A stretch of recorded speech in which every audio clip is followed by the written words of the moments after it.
مزید اس طرح کے انفارمیٹیو ویڈیو دیکھنے کے لیے ہمارے چینل کو لائک اور سبسکرائب کریں۔ شکریہ۔ آج کی اس انفارمیٹیو ویڈیو میں ہم آپ کو پاکستان کے ایک former prime minister Shahid Khaqan Abbasi کے بارے میں بتائیں گے، جو کہ بہت ہی کم عرصہ کے لیے پاکستان کے وزیر اعظم رہے ہیں۔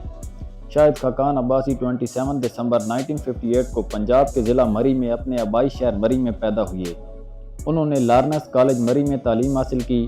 1978 میں انہوں نے university of California Los Angeles میں بھی تعلیم حاصل کی، جہاں سے انہوں نے الیکٹریکل انجینئرنگ میں بیچلر کی ڈگری حاصل کی۔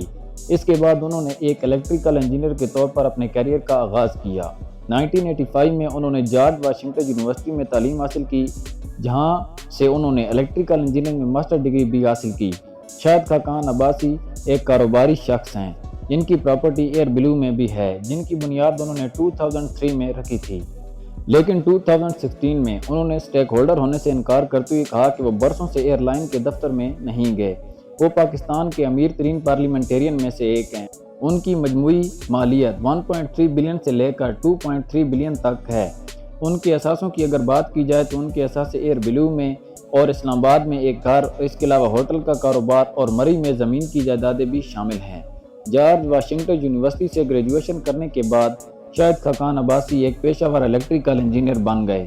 انہوں نے سعودی عرب جانے سے پہلے 1980 کی دہائی کے دوران امریکہ میں بھی کام کیا، جہاں انہوں نے تیل اور گیس کی صنعت میں توانائی کے منصوبوں پر بھی کام کیا۔ شاہد خاقان عباسی پاکستان مسلم لیگ نون کے سینئر نائب صدر اور پاکستان میں سیاسی جماعتوں کے پی ٹی آئی مخالف اتحاد پاکستان ڈیموکریٹک موومنٹ کے سیکرٹری جنرل بھی رہے ہیں۔ شاہد خاقان عباسی 2018 سے پاکستان کی قومی اسمبلی کے رکن ہیں۔ اس سے قبل انہوں نے 1988 سے مسلسل 8 بار قومی اسمبلی کے رکن کے طور پر خدمات انجام دی ہیں۔ شاہد خاقان عباسی نے اپنے سیاسی کیریئر کا آغاز 1988 میں اپنے والد کی وفات کے بعد کیا اور اس کے بعد سے وہ حلقہ NA50 راولپنڈی سے 6 بار رکن قومی اسمبلی منتخب ہو چکے ہیں۔ 1997 کے عام انتخابات میں مسلم لیگ نون کی کامیابی کے بعد انہوں نے 1999 کی پاکستانی بغاوت تک پاکستان انٹرنیشنل ایئر لائن کے چیئرمین کے طور پر بھی خدمات انجام دی ہیں۔ 2008 کے عام انتخابات کے بعد ایک عارضی مخلوط حکومت کے قیام کے بعد وہ مختصر طور پر گیلانی کی وزارت میں وزیر تجارت بھی رہے ہیں۔ 2013 کے عام انتخابات کے بعد وہ شریف کی تیسری وزارت میں پیٹرولیم اور قدرتی وسائل کے وزیر بنے، جہاں انہوں نے 2013 سے لے کر جولائی 2017 میں پاناما پیپر کیس کے فیصلے کے بعد وزیراعظم نواز شریف کی نااہلی تک خدمات انجام دیں۔ اگست 2017 میں وہ وزیر اعظم تھے۔ قومی اسمبلی کے ذریعے پاکستان کے 21 وزیر اعظم منتخب ہوئے۔